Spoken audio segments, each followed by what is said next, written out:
Жұбайлар шаттығы. Мұхаммед Ахмад Канған. Үйлену тойы.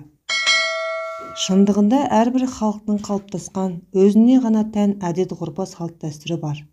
Адамдар көбінесе ата-бабаларынан жалғасқан немесе өзге ұлттардан алған әдет-ғұрыптарды ұлттық дәстүр ретінде бағалап берік ұстанады. Мұсылман халықтардың да осындай салт-дәстүрге ерекше мән беретіні шындық. Бұған таңғалмасқа шара жоқ.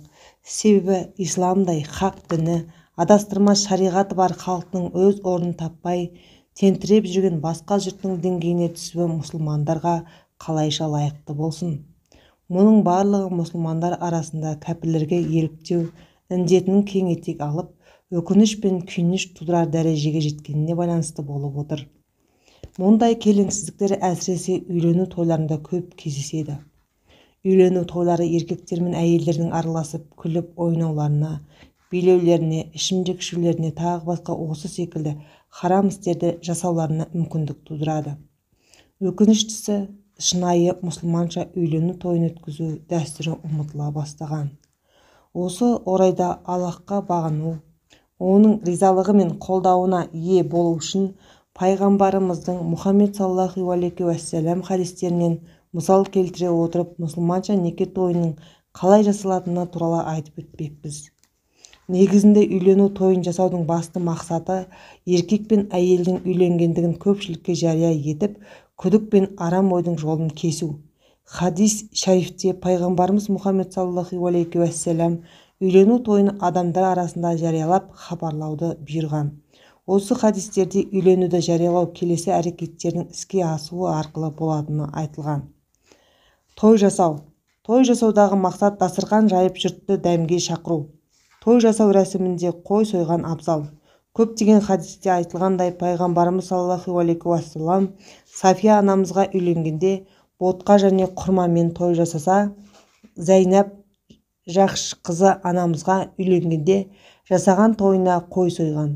Ал сахабалардың бірі үйленгендігін айтқанда, пайғамбарымыз Мұхаммед саллаллаху алейхи уассалам оған бір қой сойсаң да той жаса деген. Ән айту. Үйлену тойында ән айту сүннет, бірақ әннің де естісі бар, есері бар.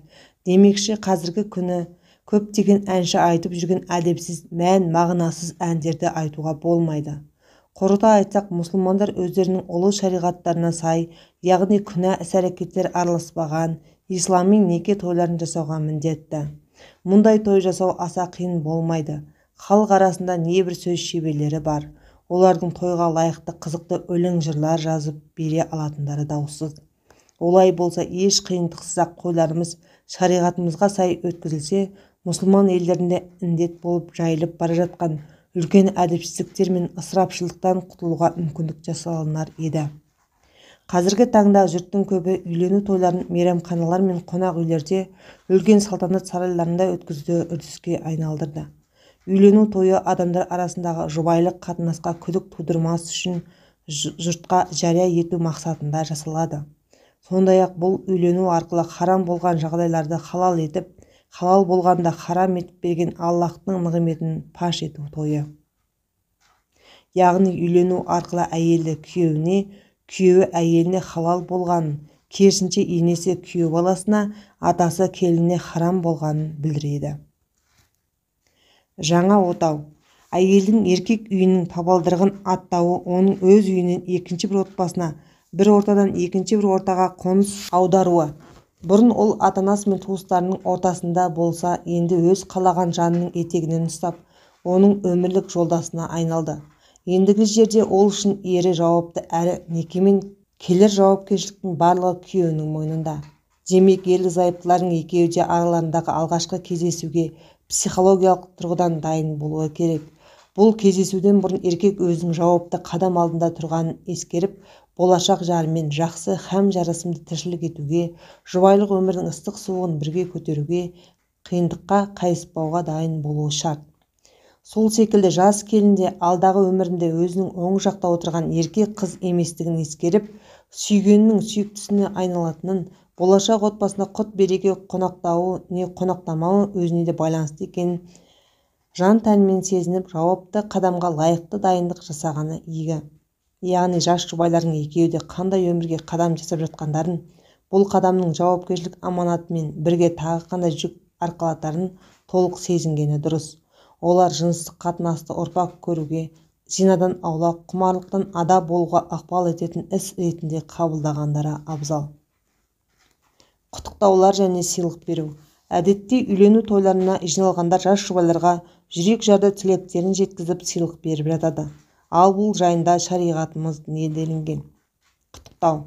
Исламнан бұрынғы араб дәстүрі бойынша жас жұбайларға тату болыңдар, ұлды болыңдар деп бата берілетін. Олар жаңадан үйленгендерге тату-тәтті өмірмен қоса ұлды болуларын тілейтін. Мұндай тілектер олардың қыз баладан гөрі ұл баланы артық көретін әдеттеріне байланысты айтылатын. Бірақ пайғамбарымыз Мұхаммед саллаллаху алейхи уассалам бұдан да жақсырақ әрі абзалырақ баталарды үйретті. Әбу Хурайра, Аллах оған разы болсын, риуаят еткен хадисте пайғамбар Мұхаммед саллаллаху алейхи уассалам үйленген адамда құттықтағанда Аллах саған береке берсін және саған береке жаудырсын, әрі бастарыңды жақсылықта қоссын дейтін болған делінген. Пайғамбар саллаллаху алейхи уассалам Жайбирден, Аллах оған разы болсын, үйлендің бе деп сұрағанда ол иә деп жауап берді. Сонда пайғамбар Мұхаммед саллаллаху алейхи уассалам Аллах саған береке берсін деген. Ал басқа бір риуаятта және саған береке жаудырсын деп қосып айтқандығы келтірілген. Ақил ибн Әбу Талиб, Аллах оған разы болсын, риуаят еткен хадисте Бану Жумаш руынан бір әйелдің үйлену той үстінде адамдардың тату болыңдар, ұлды болыңдар деп бата бергені айтылған. Сонда Ақил оларға бұлай демеңдер, Аллахтың елшісі, Алланың игілігі мен сәлемі болсын, айтқанындай, о Аллах, оларға береке бер, үстерінен береке жаудыр деңдер деген. Үйлену тойында жас жұбайларға түрлі тартулар жасалады. Бұл жақсы іс әрі сүннет амалдарына жатады. Мәселен, Айша, Аллах оған разы болсын, Аллахтың елшісі, Алланың игілігі мен сәлемі болсын, сыйлық алар еді және өзі де сыйлар еді деген. Пайғамбарымыз Мұхаммед саллаллаху алейхи уассалам сыйлық берген адамға оның есесіне берер нәрсе беретін болған. Сондай-ақ Әбу Хурайра, Аллах оған разы болсын, пайғамбар Мұхаммед саллаллаху алейхи уассалам бір-бірлеріңе сыйлық беріңдер, араларында сүйіспеншілік орнайды деді деген. Сауал, жауап. Сұрақ: қонақ үй яки мейрамханаларда өткізілетін үйлену тойларының үкімі қандай? Жауап: намаз оқитын мұсылмандар үшін мұндай тойларды арақ шараппен, еркектер мен әйелдер араласып билеп өткізу харам екенін естен шығармау керек. Өкінішке қарай мейрамханалардағы тойлардың көпшілігі осындай үлгіде өтіп жататыны рас. Егер мейрамханалардағы той шариғат талаптарына сай келетін болса, оны өткізуге еш қарсылық жоқ. Сұрақ: адамдар шариғатта жоқ үлгідегі тойларға неге құмар? Жауап: өйткені олар рабыларын еске алу мен ақыреттен бейқам. Тіпті арақ шарапсыз той қызығы болмайды деп ойлайтыны да рас. Яғни олар нағыз қуаныш пен бақыт Аллах тағалаға бағыну екенін естен шығарады. Екіншіден, мұндай тірліктерді солардың орнын басатын, қайтаратын нәрсенің жоқтығынан жасайтыны анық. Сұрақ: үйлену тойларында әйелдерге дауыстап ән айтуға бола ма? Жауап: әлбетте болады. Егер жиналғандар түгел әйелдер болса және ән әдепсіз болмаса, дауыстап айтуға болады.